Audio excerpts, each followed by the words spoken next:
In this lesson video, we're going to talk about how you part write from one chord to the next when their bass notes are only a second apart. So let's look at our example.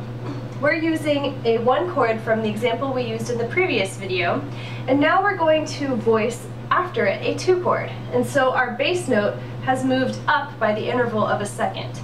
The rules I'm going to tell you also apply to intervals that move down a second as well.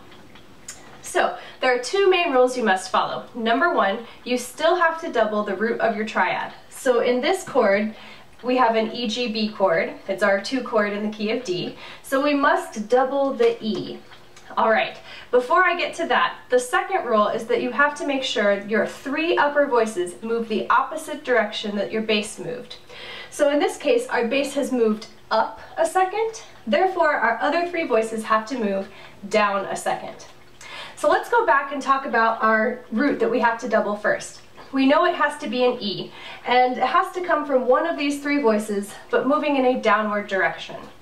If we look at our upper three voices, there are two notes, D and F, that are very, very close to E. The D only needs to go up one step to E, and the F only needs to go down one step. Since we're wanting our voices to move in a downward direction, contrary to the bass, I'm going to decide to put the E after this F in the tenor part, because that will make it moving down. So now we have E, E, and we need G and B in our upper voices.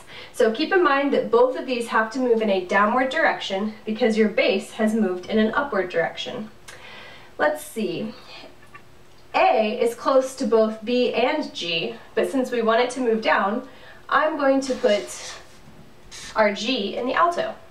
And then that just leaves one more place for our B, and that's going to be in the soprano. So our soprano voice is going to leap down a third. And now we have an E, E, G, B chord.